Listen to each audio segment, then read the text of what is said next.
We human beings are not like weeds in an untended garden that grow up and survive without any care. We depend on having affection in our lives. As soon as your mother became aware of your existence in her womb, she began pouring all her love and tenderness into you. Then, once you emerged into the world, you wouldn't have survived a day without her love. As you grew up, you continually received her warmth, or at least the warmth of some family member or loving human being. Thanks to receiving Tsewa, you have become an adult capable of standing on your own 2 feet. Thanks to Tsewa, you can now look after yourself and your family and contribute something to society.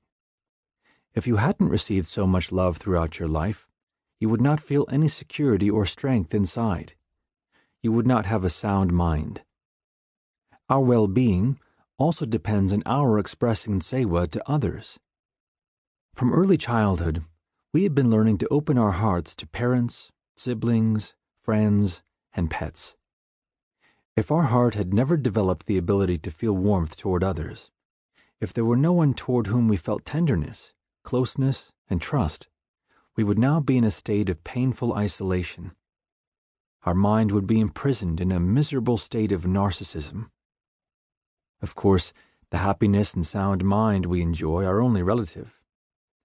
We can acknowledge that our mind isn't totally blissful and free from confusion, like the Buddha or the great sages of the past and present. We have a long way to go.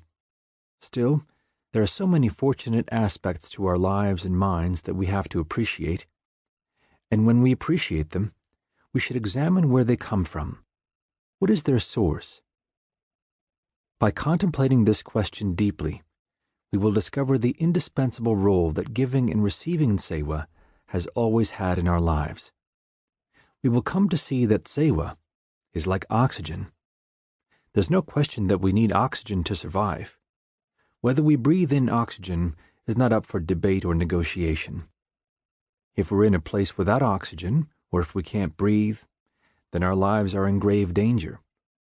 Or if the amount we can take in is less than the full amount we need, perhaps because of a medical condition, our life will be a continual struggle.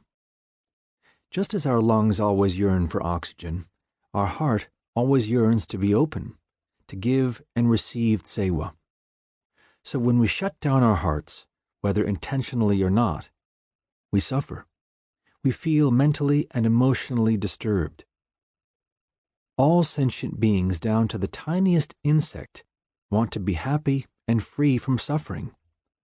Although we can only directly experience our own longing, we can infer this common desire by observing the behavior of others. In the same way, others can infer our own desire by observing our behavior.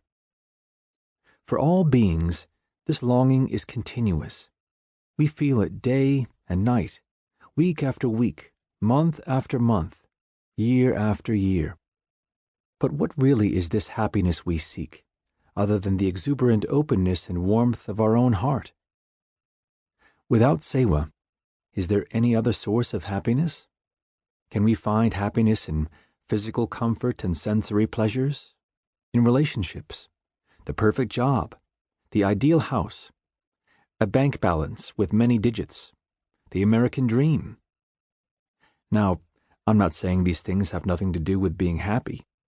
In the short term, they may well contribute to happiness, but they are not its ever-flowing, inexhaustible source. Accompanied by Tsewa, all of these, and many other things as well, can complement our happiness. But without Tsewa, each is just a shell of happiness, an empty, lifeless shell. Human beings are endowed with a potential for a certain kind of intelligence that other species lack. What is the essence of this intelligence?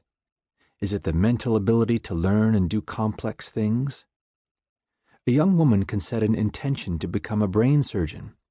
She can take difficult classes in biology and organic chemistry, go to medical school, memorize every process that happens in the body, acquire more specialized training in neurology and surgery, spend years as an intern, and then eventually be able to operate on the human brain. A dog or a turtle can't do any of those things. Yet, in their own way, animals are able to perform great feats of ingenuity. If you watch any of the nature shows, you'll see countless examples of animal intelligence. Animals that have never been given enough credit for their intelligence. Crabs, rodents, fish, spiders are capable of complex strategizing, judgment, communication, and problem solving. In this way, they may have more in common with human beings than we tend to think.